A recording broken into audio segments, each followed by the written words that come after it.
Praise the lord. ఈరోజు మనము కొద్ది నిమిషాలు దేవుని వాక్యాన్ని ధ్యానించుకుందాం. చూడండి, బైబిల్ ఉన్న వాళ్ళు, బైబిల్ ఉన్నాయా? బైబిల్ ఉన్న వాళ్ళు తీసి చక్కగా చదవండి, కంగారు పడకండి. మార్కు సువార్త 9వ అధ్యాయము 30వ వచనం నుండి 37 వరకు మనం చదవండి. వారు అక్కడ నుండి బయలుదేరి గలిలయ గుండా వెళ్ళుచుండ్రి. అది ఎవనికి తెలియట ఆయనకి ఇష్టం లేకపోయాను. ఒక ప్రశ్న. ఆయన ఏంటంటే ఎక్కడికి వెళ్తున్నాడు ఇప్పుడు? గలిలయ గుండా వెళ్తున్నప్పుడు ఆ విషయాన్ని ఎవరికి తెలియచేయకంటే తెలియజేయడం ఆయనకి ఇష్టం లేదు. సైలెంట్గా వెళ్ళాలనుకున్నాడు యేసయ్య. సో ఆ విధంగా వెళ్తున్నాడు. నెక్స్ట్ ఓకే, చదువమ్మా. ఏలయనగా ఆయన తన శిష్యులకు బోధించు మనుష్య కుమారుడు మనుష్యుల చేతికి అప్పగింపబడుచున్నాడు. వారాయనను చంపెదరు. చంపబడిన 3 దినములకు ఆయన లేచినని వారితో చెప్పాను. వారు ఆ మాట గ్రహింపలేదు కానీ ఆయన అడుగా భయపడేది. అంతటా వారు కపెర్నహూమునకు వచ్చిరి. వారు ఎవడు గొప్పవాడని మార్గమున ఒకరితో ఒకడు వాదించిరి కనుక ఆయన ఇంట ఉన్నప్పుడు మార్గమున మీరు ఒకరితో ఉన్నప్పుడు దేనిని గురించి వాదించుచున్నారని వారిని అడుగగా ఊరకుంటారు. ఒక నిమిషం. సో ఇక్కడ ఏమైందంటే, యేసయ్య కపెర్నహూముకి వెళ్ళేటప్పుడు ఎవరికి తెలియబడడం ఇష్టం లేదని సైలెంట్గా వచ్చేస్తాడు.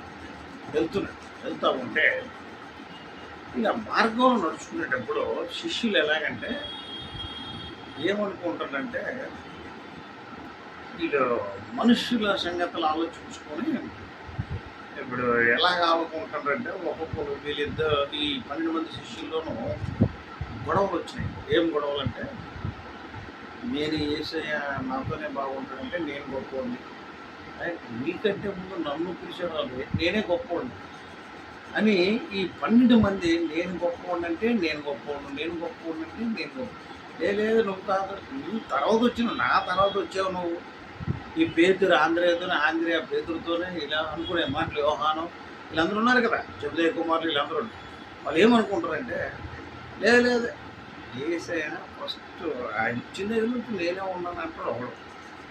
సో ఇట్లా వీళ్ళకి నేనే గొప్ప ఉన్నంటే నేనే గొప్ప ఉన్నాను అనే పనికిరాని ఉద్దేశాలు బయలుదేరి. అయితే యేసయ్య వీళ్ళందరూ యేసయ్య వెనక్కి నడుస్తున్నప్పుడు ఆయన చూస్తుండో అబ్జర్వ్ చేస్తుండో ఆయన అడగలేదు. మార్గంలో ఇప్పుడు అడగలేదు. డైరెక్ట్గా ఇంటికి వచ్చారు. ఇంటికి ఏకాంతంతో పోయి వారు ఏం చేశారు? అక్కడ వచ్చి వాళ్ళు లోపలికి వచ్చినప్పుడు యేసయ్య ఏమన్నారంటే, మీరు మార్గమున మాట్లాడుతున్నది ఏంటి? కొట్లాడుకుంటున్నారు కదా, ఏంటి ఆ కొట్లాట అని అడిగారు. దేని గురించి మీరు వాదించుకుంటున్నారు ఒక్కొక్కరు అని అడిగితే మీరు సైలెంట్ అయిపోయింది. వీళ్ళు దేని గురించి వాదించుకుంటున్నారో వీళ్ళకి అర్థము కాలేదు.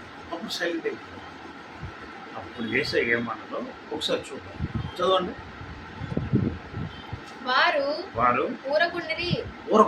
అప్పుడు ఆయన కూర్చుండి 12 మందిని పిలిచి ఎవడైనను మొదటివాడై ఉండగోరిన ఎడల వాడందరిలో కడపటి వాడును అందరికి పరిచారకున్నై ఉండవల్లని చెప్పి ఒక చిన్న బిడ్డను తీసుకొని వారి మధ్యన నిలవబెట్టి వారిని ఎత్తి కౌగిలించుకొని ఇట్టి చిన్న బిడ్డలలో ప్రతి చిన్న బిడ్డలో ఒకనిని నా పేరిట చేర్చుకున్నవాడు నా పేరిట చేర్చుకున్నవాడు నన్ను చేర్చుకొనును నన్ను చేర్చుకును నన్ను చేర్చుకున్నవాడు నన్ను చేర్చుకున్నవాడు నన్నుగాక నన్ను పంపిన వారిని కూడా చేర్చుకొనని వారితో చెప్పాను చేర్చుకుని వాళ్ళతో చెప్పాను.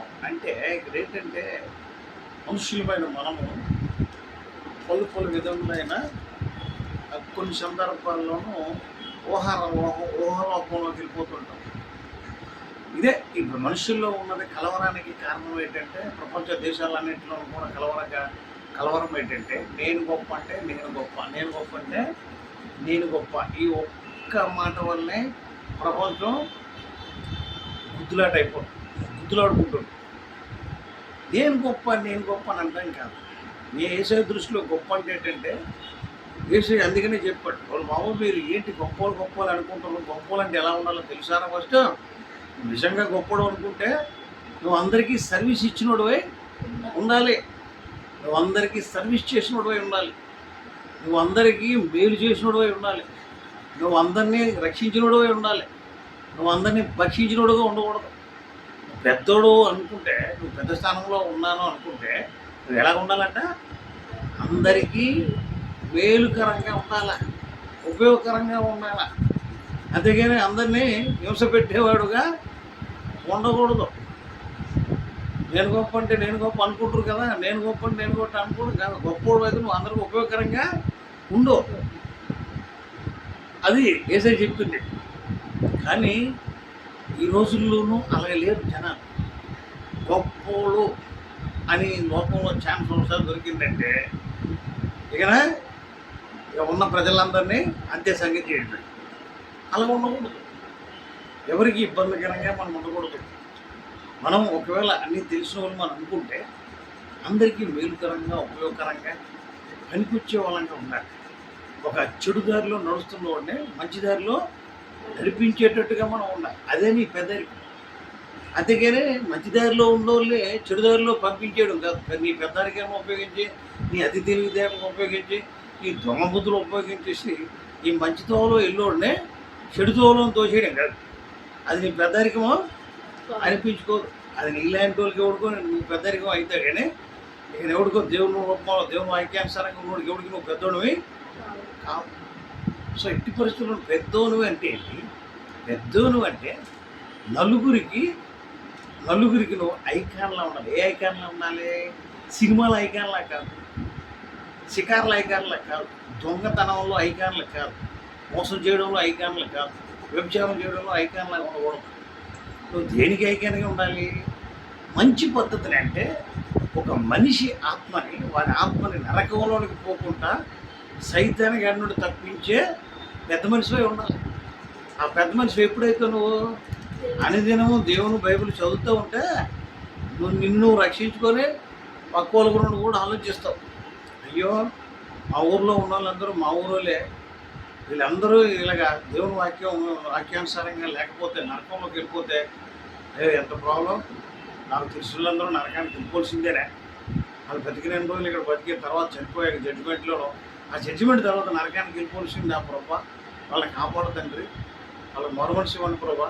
ఇంకా మా దేశాన్ని మీరు ఇచ్చిన నాయకులందరూ మంచి మనసు కలిగి మీ అందరూ భక్తులు తెలుగుతో కూడిన పరిపాలన అందించడానికి నీకు గొప్ప ఇచ్చేయండి అనే విధంగా నువ్వు పెద్దోడు స్థానంలో ఉంటే మొర్ర దేవుని పెడతావు. అప్పుడు నీ మొర దేవుడు వాళ్ళకి ఇస్తాడు. నువ్వు పెద్దరికం ఉపయోగించి మంచిని పెంచుకుంటే వెళ్ళాలి, చెడుని తుంచేయాల్సింది. కానీ మంచిని తగ్గించేసి చెడు పెంచుకుంటే వెళ్ళిపోతే నువ్వు పెద్దోడు ఎట్లయితావు అనేది దేవుడు స్పష్టంగా చెప్పాడు యేసయ్య. అట్లా ఉండకూడదయ్యా. ఈ లోకానుసారంగా గొప్పలు అనుకున్న వాళ్ళు ఏం చేస్తారంటే వాళ్ళే గొప్పలుగా ఉండాలనుకుంటారు. వేరే వాళ్ళు ఎవరైనా గొప్పలు అయితే మాత్రం పక్కకి జరిపించడానికి చూస్తుంటారు. కానీ నువ్వు నేను ఎట్లా ఉండాలరా నాయన అంటే, నువ్వు గొప్పడివి, దేవుని మాటలు తెలిసినోడు అయితే ప్రతి ఒక్కరి ఆత్మల్ని రక్షించే విధంగా, దేవునిలోకి నడిపించే విధంగా ఈ పెద్దరికి ఉండాలి అని సాక్షాత్తు దేవుని కుమారుడని యేసయ్య గారు తన శిష్యులకి చెప్పాడు. దెబ్బకు సైలెంట్ అయిపోయాడు. ఆ పెద్దరికి అంటే అప్పుడు వాళ్ళకి అర్థమైంది. పెద్దరికి అంటే ఓ తూట్ హార్ట్ అన్న కాదు, చిచ్చేస్తున్నా అది చేసేస్తున్నా ఇది చేసేస్తున్నా అని ఊహదంపుడు ప్రసంగాలు చెప్పడం కాదు. నువ్వు చెప్పడం కాదు, అక్కడ చేసి చూపించాలి. పెద్దరికం అనేది సైలెంట్గా ఉంటుంది. మనం చాలామందిని చూస్తుంటాం పబ్లిక్లో, అందరూ చెడ్డోళ్ళు కాదు, అలాగని అందరూ మంచోళ్ళు కాదు. మంచితనంగా ఉన్నవాళ్ళు చాలామంది ఉన్నారు, చెడు పనులు చేసిన కూడా చాలామంది ఉన్నారు. వాళ్ళందరినీ అబ్జర్వ్ చేస్తుంటాం. మనం రాజకీయాల దగ్గర నుండి ప్రతి ఒక్కరిని చూస్తూనే ఉంటాం. అందులో ఎవరెవరు ఏ విధంగా చేస్తారనేది మనం అబ్జర్వేషన్లోనే ఉంటాం. కొంతమంది నాయకులు ఉన్నారంటే సూపర్గా చేసుకుంటూ వెళ్ళిపోతాం. పేర్లు చెప్పను, అందరూ మన నాయకులే. దేవుడిచ్చిన స్థానాన్ని ఉపయోగించుకొని అందరూ మంచి చేయాలని మనం కోరుతున్నాం, ప్రార్థన చేస్తున్నాం వాళ్ళ గురించి. అయితే కొంతమంది అందరికీ పెద్దరికాన్ని ఉపయోగించి వాళ్ళు చిన్న ఏజ్లో చిన్నోళ్ళైనా మంచి పనులు చేసి అందరి మేలులు పొందుతున్నారు. కొంతమంది ఉన్నారు పెద్దరికం ఉపయోగించి ప్రతి ఓడికి కీడు గెలిపించాడు. అది అక్కడ పెద్దరికం నాకు అర్థం కాదు. అలా ఉండకూడదు. ఆ పెద్దరికంతో నీకు చెడ్డ పేరు వచ్చేస్తుంది. నువ్వు ఎన్ని చేస్తున్నా పెద్దరికం సరిగ్గా లేకపోతే ఏమవుతుంది?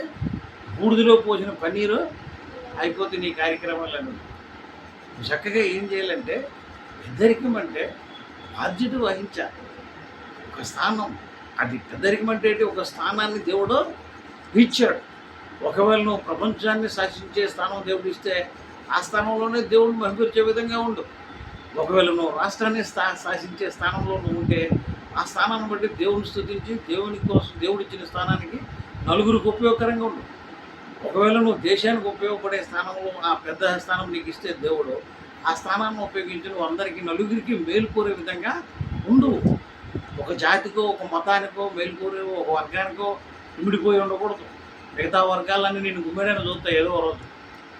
అందరికీ మేలుకరంగా ఉండేటట్టు ఉండాలి. మనం పెద్దరికం ఉపయోగించి ఒక దేశానికి అధ్యక్షుడు, రాష్ట్రానికి అధ్యక్షుడు, లేకపోతే ఒక సంఘానికి అధ్యక్షుడు, లేకపోతే ఎవరైనా సరే ఈ సొసైటీలో మనకి పెద్దల స్థానం ఉండేటప్పుడు పెద్దరికాన్ని ఉపయోగించి నలుగురికి ఉపయోగకరంగా మేలుకరంగా ఉండాలి. చాలామంది చూడండి మంచి మనకట్ట ముందు తరం వాళ్ళు ఉన్నారు చాలామంది. అది ఎవరైనా మంచోళ్ళు ఉంటే అందరూ మనం కలుసుకుంటామా లేదా?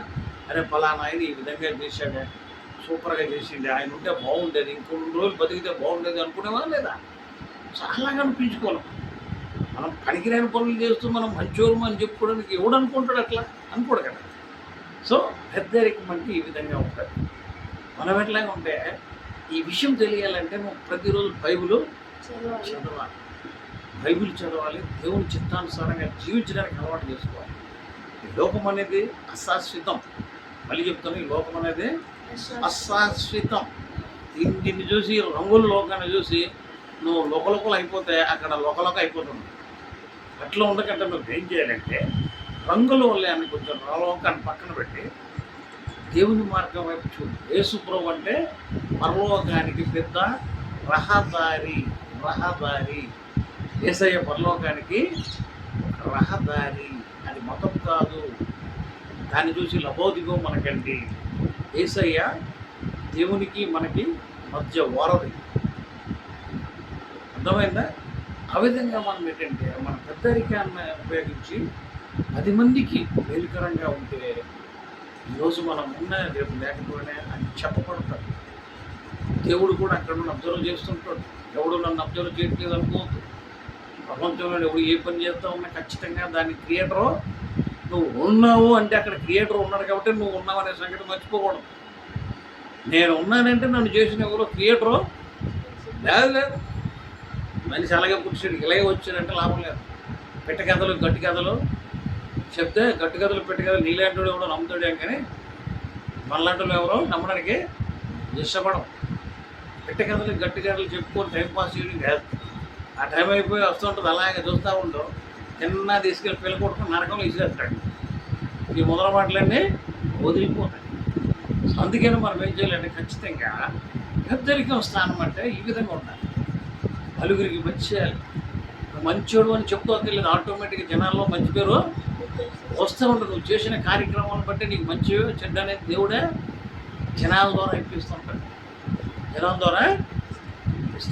సో మనం ప్రతి విషయంలోనూ కొట్లాడుకోకుండా గొడవలకి తావు లేకుండా అందరికీ మేలుకరంగా మనం నడుచుకునేటప్పుడు మనం పెద్దరికి మనకు ఆటోమేటిక్గా కనబడుతుందని ప్రభువైన యేసుక్రీస్తు వారు ఆయన శిష్యులకు చెప్పడం కాకుండా శిష్యుల ద్వారా మనకి కూడా ఈరోజు మనం అది చదువుతున్నామంటే మనకి కూడా అర్థము అయింది. సో ఆ విధంగా మనము మన పెద్దరికాన్ని అవలంబించుకోవాలి, అలవర్చుకోవాలి. ఇప్పటి వరకు మనం అదే విధానంలో లేకపోతే ఇప్పటికైనా ఈ మాటలు వింటున్న ప్రతి ఒక్కరూ పెద్దరికం అంటే ఏ విధంగా ఉండాలనేది దాని ప్రకారంగా నడుచుకోవాలి. బైబిల్ చదవాలి, ప్రతిరోజు బైబిల్ చదవాలి. బైబిల్ చదవడం ఒక అలవాటు. భోజనం తినడం ఎలా మనకు అలవాటు ఎవరు చెప్పరు కదా మనకి. ఏమి చెప్తారు ఎవరైనా మనకి? భోజనం చేయబోవు అని అంటారు ఎవరైనా? అంటారు కదా. ప్రేమేసరికి వెళ్ళిపోతావు కదా డైనింగ్ టేబుల్ దగ్గరికి. సో అట్లే బైబిల్ చదవడం కూడా ఒక అలవాటుగా మనము పెట్టుకునేటప్పుడే దేవుని మాటల ద్వారా మనకు ఎన్నో విలువైన రహస్యాలు తెలియబడుతుంది. అట్టి విధమైన దేవుని ఎదుగుతూ యెహోవా దేవుడు నిరంతరం విషయాన్ని మనకు అనుగ్రహించిన కనుక ఆమేన్, ఆమేన్, ఆమేన్, ఆమేన్.